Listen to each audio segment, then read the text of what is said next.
Halo teman-teman semua, perkenalkan nama saya Gledna Rotama, saya dari Program Studi Teknik dan Manajemen Lingkungan Sekolah Vokasi Institut Pertanian Bogor kelas A1. Pada video ini saya akan menjelaskan mengenai analisis udara di sekitar rumah. So, untuk teman-teman semua selamat menyaksikan. Berikut kondisi indoor yang ada di dalam rumah.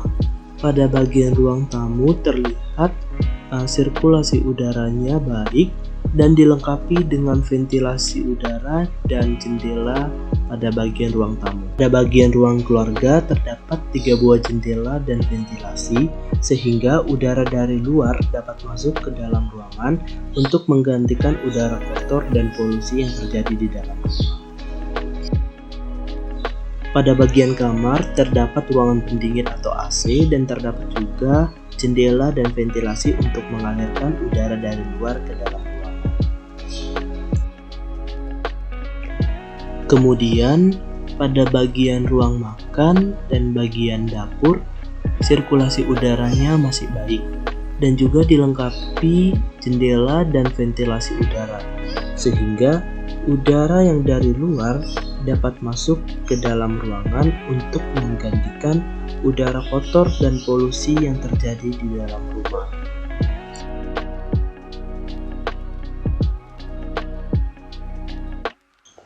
Pada bagian kamar mandi juga masih terdapat ventilasi dan jendela.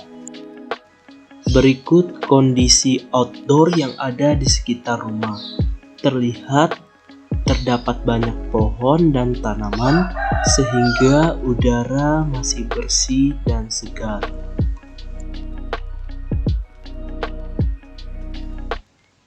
Di depan halaman rumah terdapat banyak jenis tanaman hias atau bunga yang berfungsi untuk menyerap polutan yang berbahaya di sekitar rumah ataupun polusi yang ada di sekitar rumah.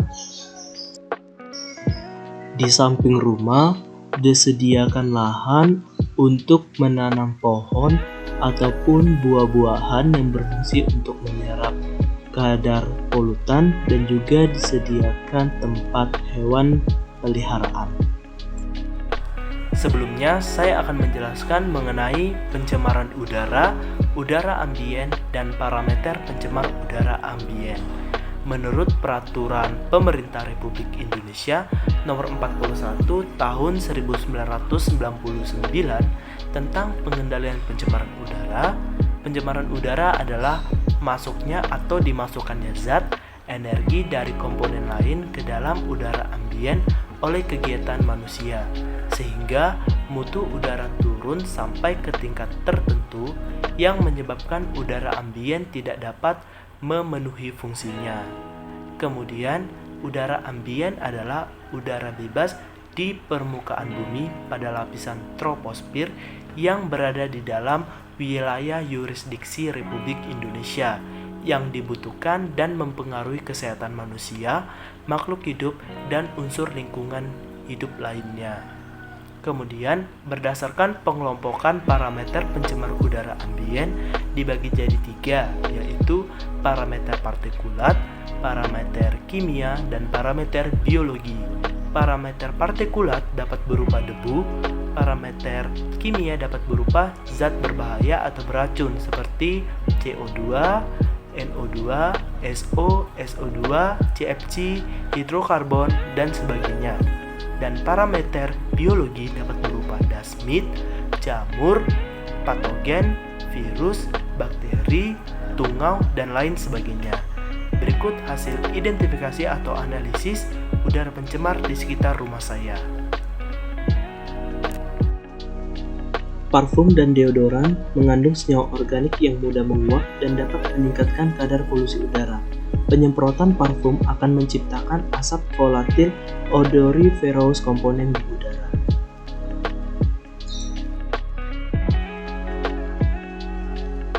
Kemudian, asap dari pembakaran yang tidak sempurna dari proses pemasakan. Pada obat nyamuk semprot terdapat zat yang berbahaya yaitu Dietil-toluamide yang berpotensi mengganggu aktivitas enzim kolinesterase dan bersifat korosif. Dan ini termasuk parameter pencemar kimia. Kegiatan membersihkan sofa dan karpet akan menghasilkan debu dan dust mite yang merupakan parameter partikulat dan biologi. AC merupakan parameter pencemar kimia. Penggunaan AC turut menyumbang polutan udara berupa gas CFC. CFC merupakan salah satu gas rumah kaca yang dapat merusak lapisan ozon di bumi. Kemudian, kendaraan bermotor dapat mengeluarkan zat-zat pencemar udara yang memberikan dampak negatif terhadap kesehatan dan lingkungan hidup. Zat-zat yang diemisikan dari knalpot kendaraan bermotor yaitu CO2, CO, NOx, SOx, PM10, hidrokarbon, dan ini merupakan parameter pencemar kimia. Sampah rumahan yang dibakar dapat menghasilkan berbagai polutan yaitu CO yang dapat mengakibatkan pusing sakit kepala, SO2 yang bereaksi dengan polutan udara membentuk partikel halus yang juga dapat memicu masalah kesehatan yaitu gangguan pernapasan. Kemudian partikulat matter pada proses pembakaran terbuka yang dapat menyebabkan asma bronkitis, dan NO2 yang bersifat beracun dari pembakaran tidak sempurna yang dapat menyebabkan iritasi pada mata dan hidung dan termasuk pada parameter pencemar kimia. Dan yang terakhir, bulu hewan peliharaan dan tungau hewan merupakan sumber pencemar biologi yang dapat menyebabkan kemunculan alergi pernapasan.